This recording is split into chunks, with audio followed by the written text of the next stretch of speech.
Alors, dans cette deuxième partie du dernier cours, je vais vous donner quelques astuces techniques, en tout cas quelques fonctions qui sont bien pratiques, à la fois en JavaScript et en PHP. Et avant de passer à des nouvelles fonctions, on va reprendre quelques rappels sur les concaténations, parce que j'ai vu ces derniers jours que même pour des étudiantes ou étudiants qui se débrouillaient pas mal, il y avait encore quelques problèmes à faire des concaténations. Alors, soit vous avez un petit peu oublié, soit en fait ça commence à devenir compliqué quand vous devez gérer à la fois du HTML, du JavaScript et du PHP, parfois même dans un même code, eh bien, je peux comprendre que ce soit un peu complexe. Et donc, je veux vous montrer quelques exemples de code pour vous les décrypter de manière détaillée et que que vous soyez capable de les écrire de manière assez naturelle à l'avenir. Donc, voilà des choses qu'on peut écrire. En JavaScript, on peut écrire qu'on crée une nouvelle variable num_étudiant qui va contenir la valeur 2, un nombre entier, un nombre. Ok, et ensuite on peut dire j'affiche dans la console l'étudiant numéro et j'affiche son numéro juste après numéro. Vous voyez, là il n'y aura pas d'espace, ça sera tout collé juste après. Donc en gros, ça s'affichera, enfin ce qui s'affichera sera l'étudiant numéro 2. Ok, ça, pour l'instant, c'est assez simple, c'est un peu la base de la concaténation. Le plus en JavaScript sert à concaténer la chaîne de caractères que j'ai à gauche et le nombre que j'ai à droite. Et comme ce plus se trouve entre une chaîne de caractères et un nombre, que la chaîne de caractères soit à gauche ou à droite, en fait, ça reviendrait au même, JavaScript, enfin le navigateur, comprend que ce n'est pas une addition de nombres, c'est une concaténation. Et donc, en fait, le nombre num étudiant va être transformé en chaîne de caractères et va être collé après la chaîne de caractères l'étudiant numéro. Bon, ça c'était juste un rappel.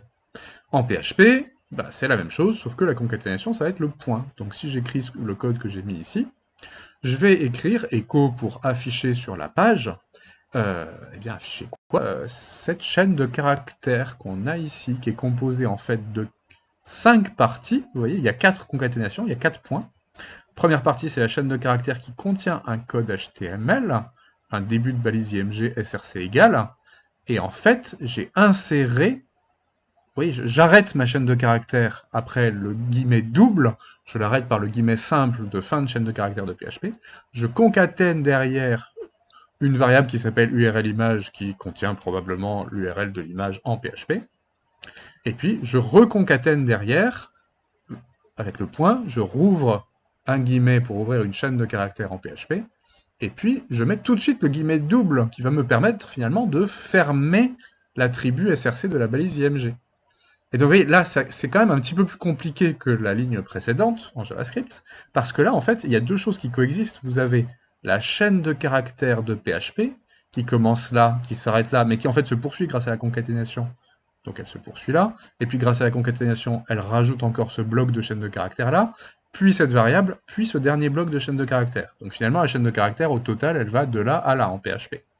Sauf que en JavaScript, bah, vous avez aussi une sorte de... Pardon, en HTML, vous avez aussi une sorte de chaîne de caractères. Vous voyez, le nom de l'attribut, la valeur de l'attribut, vous l'avez en fait entre des guillemets doubles, et donc en quelque sorte, la chaîne de caractères HTML, le nom de l'attribut, elle va de ce guillemet double là jusqu'à ce guillemet double là, à la fin.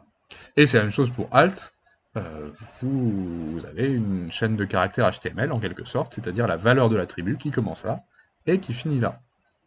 La manière dont on écrit ça, en général, on écrit d'abord tout le code HTML, avec les guillemets doubles, et puis on laisse vide à l'intérieur des guillemets doubles. On met des guillemets simples autour, du coup, pour pas se confondre avec les guillemets doubles. Vous voyez, c'est plus pratique de mettre des guillemets simples pour la chaîne de caractères PHP. Et puis, pour insérer les variables qu'on veut, eh bien, on va, vous voyez, entre les deux guillemets doubles du HTML, je vais insérer mes deux guillemets simples pour dire j'interromps la chaîne et je la recommence, la chaîne PHP, et puis les deux points pour dire je mets une concaténation, et puis entre les deux points, je vais mettre la variable que je veux insérer. Moi, c'est comme ça que je les tape en général, mes insertions de variables dans des chaînes de caractères PHP. Alors j'hésite un peu à vous le dire, mais il est possible en fait d'écrire directement la variable à l'intérieur d'une chaîne PHP sans concaténer ni rien.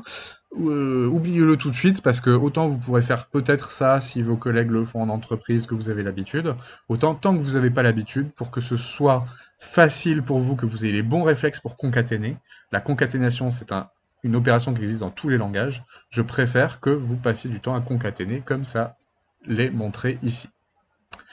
Et du coup, troisième couche, en rajoutant un langage supplémentaire, en fait, vous pourriez tout à fait, dans un code en PHP, générer dans votre page un bout de code en JavaScript qui lui-même va intégrer des variables de PHP et des bouts de HTML. Donc là, je vous ai donné un exemple qui pourrait être intéressant, où en PHP, bah, vous commencez par initialiser votre variable, étudiant à 2, et ensuite vous faites un echo en PHP pour justement dire vous allez écrire dans la page, et alors, en fait, ce que vous écrivez, bah, ça commence comme du HTML, vous voyez, il y a bien une balise HTML, mais c'est la balise script. Du coup, la balise ouvrante script, elle se finit à la fin de la ligne qui se trouve ici, et ensuite, derrière, bah, comme c'est une balise script, à l'intérieur, vous avez du code JavaScript. Et donc, bah, vous pouvez tout à fait créer une variable JavaScript qui va s'appeler num_étudiant, qui va être égale à quoi? Alors, j'aurais pu reprendre mon exemple d'en haut, là, vous voyez, mettre juste égal 2. Sauf que ce que j'ai fait, c'est que justement, j'ai interrompu ma chaîne PHP ici, et j'ai concaténé la variable PHP $num_étudiant PHP. Et du coup, ça va vous concaténer le 2, mais vous voyez que j'aurais pu changer à la ligne un petit peu avant, là, j'aurais pu mettre 5, 8, ou ça pourrait venir d'une base de données, par exemple, la valeur que j'ai ici. Vous voyez, plutôt que ce soit num_étudiant PHP, je pourrais avoir un $data, entre crochets, entre guillemets, ID étudiant, ou num_étudiant, qui viendrait donc de votre base de données. Et alors ensuite, bah, je continue, je ferme, enfin, je finis ma variable ici, après je reconcatène avec une nouvelle chaîne PHP que je mets derrière, où là je mets un point virgule, je retourne à la ligne sans me poser de questions, vous voyez, il sera bien pris en compte, le retour à la ligne, et puis j'écris console log, je écris l'étudiant numéro, et là, vous remarquez que j'ai mis un anti-slash avant le guillemet. Alors en fait, oui, ça commence peut-être à devenir un peu confus, toutes ces chaînes de caractères, et donc, je vous ai fait une petite coloration qui devrait vous aider. Et souvent, votre outil d'édition de code, VS Code en général, eh bien, propose aussi des couleurs de ce genre-là, et donc ça devrait vous aider. Et là, vous arrivez mieux à séparer les différents blocs, constitués d'une part par des chaînes de caractères, d'autre part par des variables, qui sont soit des entiers, soit des chaînes de caractères, mais que vous insérez au milieu grâce aux concaténations. Et du coup, bah, vous voyez, les chaînes en orange, c'est les chaînes PHP, les variables en violet, c'est les variables PHP, les chaînes en rouge, en tout cas là au-dessus, c'est une chaîne JavaScript, et la variable ici en bleu, c'est une variable JavaScript. Mais en fait, comme vous avez du JavaScript dans le PHP, eh bien, je pourrais aussi, voilà, souligner ici, vous montrer qu'en fait, ça, c'est aussi une chaîne JavaScript qui est entre guillemets double, et que ça, c'est une variable JavaScript que j'ai soulignée en bleu, que vous concaténez du coup avec la concaténation JavaScript. Et donc ce qui est intéressant aussi, c'est que ce code, il va s'exécuter à différents moments finalement. Le echo va s'exécuter au moment où le serveur a reçu la requête pour dire l'internaute qui dit je veux visiter cette page, et bien le serveur va générer cette page-là, et il va générer le code JavaScript en remplissant finalement la valeur qu'on a ici, en mettant la valeur du num_étudiant PHP. Et ensuite, c'est seulement quand la page sera transmise au client, donc au navigateur de l'internaute, que le code JavaScript va s'exécuter dans le navigateur au moment où le navigateur est en train de lire cette partie-là de la page. Et du coup, le navigateur va afficher ça dans la console, et puis il prendra le num_étudiant. Lui, en fait, il sait même pas, le navigateur, que num_étudiant, ça vient d'une variable PHP ou de la base de données. Lui, il voit juste le code qu'il reçoit, et le code HTML qu'il reçoit, il contient du JavaScript avec écrit à cet endroit-là, num_étudiant, qui fait référence du coup à la valeur que j'ai à la ligne d'avant, après le égal. Voilà, et donc à la fin, oui, j'ai repris exactement le echo que j'avais en haut. Un dernier truc à dire sur cette diapo, qui est caché là par ma petite barre d'état, c'est que j'ai mis un retour à la ligne à la fin. Ça, c'est assez pratique, ça permet que quand vous affichez votre code source HTML de la page, il est assez aéré, vous avez des retours à la ligne, et vous n'avez pas toutes vos balises HTML rajoutées par le code PHP à la suite les unes des autres sans retour à la ligne. Donc voilà, je vous incite à utiliser les retours à la ligne dans des variables PHP, ça va aérer votre code et ça sera beaucoup plus lisible une fois que le code est généré par le script PHP. Voilà, j'attire à nouveau votre attention sur le anti-slash qui est avant ce guillemet simple. En mettant des guillemets simples autour de mes variables PHP et des guillemets doubles autour de mes variables JavaScript, ça se passe le mieux possible pour combiner les deux, mais si jamais j'ai encore besoin de mettre des apostrophes, eh bien, il faut que je mette anti-slash apostrophe comme ça, ou que j'utilise les apostrophes typographiques, c'est-à-dire les apostrophes courbes. Alors, quelques fonctions utiles en PHP et JavaScript que je voulais vous donner en plus. À chaque fois, je vais vous les donner dans les deux langages, en tout cas sur cette diapo. Une première fonction, c'est une fonction qui va découper une chaîne de caractères en fonction d'un caractère séparateur. Par exemple, si j'ai une chaîne de caractères en JavaScript mot1, espace mot2, espace mot3, eh bien, je peux la découper à partir du caractère espace, et ça va vous renvoyer un tableau qui contiendra, comme dans la première case, ce qui précède le premier espace, dans la deuxième case qui est entre le premier et le deuxième espace, dans la troisième case qui est entre le troisième espace et soit le quatrième espace, soit la fin de la chaîne, etc. etc. C'est la même chose en PHP, sauf qu'en PHP, ce n'est pas une méthode qui va s'appliquer sur une variable trouvée avant, ou sur une valeur trouvée avant, ça va être simplement une fonction que vous appelez, qui est prédéfinie dans le langage, et qui prendra cette fois-ci du coup deux paramètres. Le premier paramètre, ça sera le caractère séparateur. Le deuxième paramètre, ce sera la chaîne de caractères que vous voulez exploser, ou que vous voulez découper, disons plutôt. Et donc ça va vous renvoyer un tableau array, mot1, mot2, mot3. Vous verrez peut-être qu'il y a aussi une fonction qui s'appelle split en PHP, mais qui permet de faire à peu près la même chose, mais avec des outils plus complexes. Donc vous voyez, de découper pas seulement selon un caractère séparateur, mais selon des motifs un peu plus subtils. Et donc ça peut être très utile pour dire je veux découper selon n'importe quel signe de ponctuation, par exemple. Mais ça, on le verra en deuxième année, donc je ne vous embête pas avec ça aujourd'hui.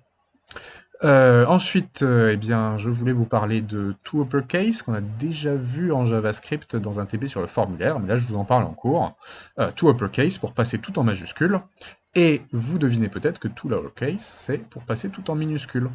Ça peut être intéressant de savoir, vis-à-vis de ce que vous connaissez déjà sur la typographie, qu'en fait, ce terme-là vient de l'anglais, évidemment. Et pourquoi on parle de uppercase et lowercase? Parce qu'en fait, quand les imprimeurs avaient des petits caractères d'imprimerie, ils étaient rangés les caractères dans des tiroirs, et le tiroir du haut, uppercase, c'était les majuscules, le tiroir du bas, lowercase, c'était les minuscules. Eh bien, en PHP, ça marche pareil, mais comme tout à l'heure, en PHP, ça sera une fonction, ça ne sera pas une méthode qui s'applique sur une chaîne qui précède, c'est une fonction qu'on va appliquer finalement sur l'entrée de la fonction. Il y a une seule entrée. Vous mettez simplement le mot, enfin la chaîne de caractères que vous voulez passer en majuscule en entrée, et il va vous renvoyer la chaîne de caractères passée en majuscule. Dernier outil bien pratique pour convertir une chaîne de caractères en entier. Là aussi, si vous avez terminé la suite de TP sur le tri de cartes, donc peut-être c'est le cas de certains ou certaines d'entre vous hier, ou peut-être que vous le ferez vendredi avec Xuanming donc pour les deux autres groupes, eh bien, à un moment, vous avez, je crois, besoin d'utiliser parseInt, oui, c'est ça, et eh bien, parseInt vous permet de transformer une chaîne de caractères en entier, et donc, là, pour le coup, c'est dans les deux cas, c'est des fonctions. C'est pas une méthode en JavaScript qui s'applique sur l'entier. Non. Pardon, sur la chaîne de caractères. Non, là, vous mettez la chaîne de caractères entre parenthèses en entrée de parseInt et ça va vous renvoyer bien le nombre qui est contenu dedans. Pareil pour une val. Si jamais la chaîne ne contient pas de chaîne de caractères qui correspond à un nombre, ça va vous envoyer 0. En tout cas en PHP. En JavaScript, je suis pas complètement sûr. Et donc ça, je vous invite à le tester dans la console du navigateur, par exemple, pour JavaScript. Et ce que vous pouvez tester aussi, c'est regarder qu'est-ce qui se passe si vous rajoutez virgule 0, point 0, si vous mettez un espace à la fin, au début, au milieu. Et vous verrez que parseInt est assez résistant. Voilà, il veut pas avoir forcément uniquement le nombre entre guillemets. Il accepte aussi d'avoir des petits caractères en plus tant que il s'agit à l'intérieur.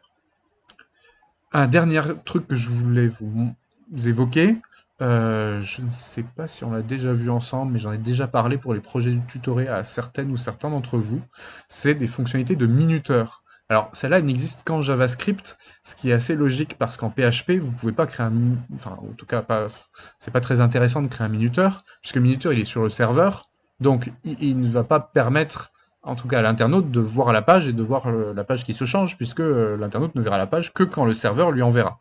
Donc ça ne servirait qu'à faire un délai, par exemple, pour attendre le traitement l'application d'une fonction, un traitement un peu compliqué d'une vidéo, par exemple, ou d'une image. Si jamais on a besoin d'attendre avant de générer la réponse, ça pourrait être utile, mais voilà, c'est pas très souvent utile.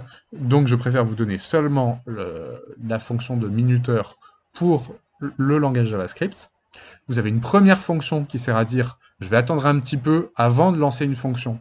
Elle s'appelle setTimeout. Elle prend comme premier paramètre le nom de la fonction, comme deuxième paramètre le temps d'attente en millisecondes. Donc pour lancer une fonction, nom de la fonction après 1000 millisecondes, après une seconde, on écrit setTimeout, nom de la fonction, virgule, 1000. Cette fois-ci, si on veut un minuteur qui se répète toutes les 2 secondes, il fait quelque chose, eh bien on va utiliser setInterval, et donc on pourrait utiliser seulement ce qui est après le égal, écrire setInterval, nom de la fonction virgule 2000 pour lancer toutes les 2 millisecondes cette fonction-là. Sauf que si on écrit ça, on ne sera pas capable d'arrêter ce minuteur. Alors que ça peut être pratique de dire, bon bah au bout d'un moment, si quelque chose de particulier se passe sur la page, je vais arrêter le lancement régulier de la fonction. Pour faire ça, vous êtes obligé en fait, alors vous devez utiliser la fonction clearInterval, mais en mettant entre parenthèses un paramètre qui permet de savoir de quel minuteur on est en train de parler. Et donc, eh bien, vous devez au préalable, auparavant, avoir créé une variable, par exemple la variable timer, pour enregistrer la sortie de cet intervalle. Et la sortie de cet intervalle, ça sera justement un moyen de retrouver de quel minuteur on parle pour pouvoir l'arrêter avec clearInterval. Il y a plus d'informations et surtout des exemples sur toutjavascript.com. C'était le site le mieux en français que j'ai trouvé en recherchant rapidement une autre source sur le sujet. Eh bien, on va s'arrêter là pour les fonctions utiles en JavaScript. Bien sûr, vous aurez peut-être d'autres idées de fonctions utiles, ou il y a peut-être déjà des choses qui vous ont manqué pour vos projets tutorés, pour la plateforme, ou bien pour le CV numérique. Eh bien, je vous invite à m'en faire part, parce que justement, cet intervalle, ça vient de ça, a priori, en tout cas à ce stade. Bon, en réalité, vous verrez à la prochaine séance de TP, enfin pas cette semaine, mais ensuite, que nous allons aussi utiliser cet intervalle en TP, et donc vous aurez l'occasion de voir un intérêt pratique quand on fera notre TP sur les lecteurs vidéo ASCII, dans les 2 séances suivantes à partir de la semaine prochaine. Voilà, n'hésitez pas à me signaler si lors de vos tests vous avez rencontré des difficultés, soit que ça n'a pas marché, soit que vous n'avez pas su comment tester, et je reste en ligne jusqu'à la fin de la séance. À bientôt!